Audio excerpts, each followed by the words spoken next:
สบายดีตอนเช้าเด้อพี่น้องหมู่เพิ่นทุกคนตอนเช้ามื้อนี้เนาะก็มาพบกับHunter PCP อีกเช่นเคยพี่น้องมื้อนี้อากาศก็ปลอดโปร่งดีเด้อแจ่มใสดีพี่น้องตอนเช้ามื้อนี้เนาะก็พาพี่น้องไปออกล่าหาอาหารของป่าของดงตามเช่นเคยแล้วก็ไปบึงสะเลที่เฮาอ้อยไว้เนาะเพื่อว่าจะมีก็เฮากินหรือบ่เนาะที่แล้วเฮาก็มาบึงเทื่อนึงเด้อเนาะพี่น้องมาบึงเทื่อนึงก็พอได้ยิงอยู่ก็ได้5-6 มื้อนี่แล้วเนาะเฮายังบ่ทันได้มาบึงก็ตามๆลุ้นๆไปรับชมด้วยกันเนาะไปๆเฮาก็ไปลุ้นๆด้วยกันเด้อ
โอ้พี่น้อง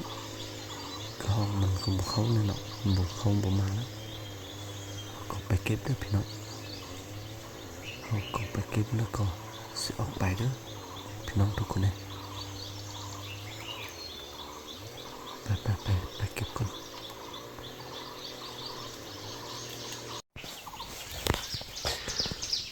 ไปเก็บพี่น้อง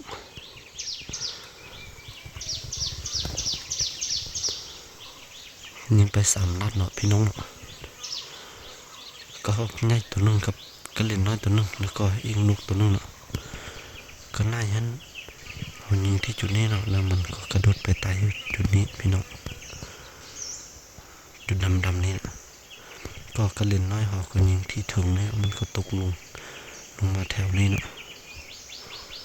ตัวนกมันเขายิงฟังเนาะยิงที่มีก็ไม่น้อยหลายๆนั่นบางเนาะมันอาจจะอยู่เบื้องเหนือแล้วบ่เห็นพี่น้องไปเก็บเนาะไปเก็บก่อนโอ้แสงตะวันเนี่ย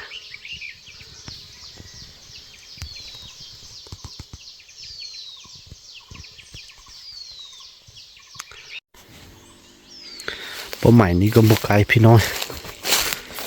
ก็นี่ไปหาจุดนี้ก็5 เมตรเนาะแล้วก็นี่ไปหาจุดที่เขานั่งซุ่มนี่เนาะก็ประมาณ7 เมตรนี่ก็ประมาณ14 เมตรนี่เนาะพี่น้องความพอดียิงเด้อพี่น้องแล้วก็ซอกเป้าหมายเลยก็ในจุดที่ว่าเพื่อให้เขายิงเพื่อที่ว่าบอกให้มันพลาดจังนัดเนาะพี่น้องทุกคนเลยนี่เรียบร้อยคาที่เลยพี่น้องนกอยู่ฟังเนาะเรียบร้อยคือเดียว3 นัดถือว่าบ่เสียจังนัดพี่น้องคันว่าเขาวางเป้าหมายที่เขาคิดว่าอาจจะบ่พลาดนั่นเขายิงมันบ่พลาดแน่นอนพี่น้อง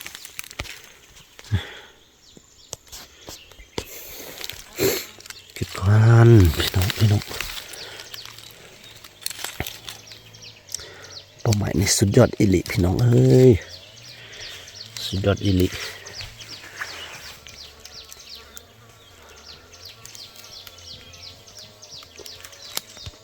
นกนี่ก็ขาดที่เลยเรียบร้อยเนาะ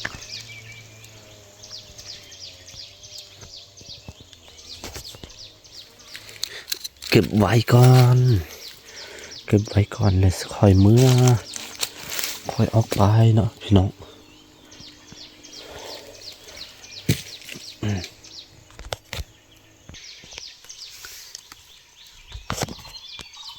นี่ก็คือผลงานของเราตอนเช้ามื้อนี้พี่น้องก็มันมากแล้วพี่น้องเก็บไว้ก่อนนะเก็บไว้แล้วเขาจึงออกเมื่อเนาะเขาจึงออกไปเนาะคลิปนี้ก็สิได้โจไว้เพียงเท่านี้เด้อพี่น้องก็ไว้โอกาสหน้าเนาะเขาจึงคอยเจอกันเด้อท้ายนี้ก็ขอบใจหลายๆนำทุกคนที่เข้ามารับชมคลิปวิดีโอของเขาแต่ต้นจนจบเนาะและก็บ่มีอย่างที่จะฝากให้พี่น้องเนาะขออวยพรให้ใส่พี่น้องจงเจอแต่สิ่งดีๆเด้อพี่น้องจงเจอแต่สิ่งดีๆแล้วก็ให้มีโชคมีชัยเด้อทุกคนเลยคลิปนี้ก็ขออำลาไปก่อนเด้อ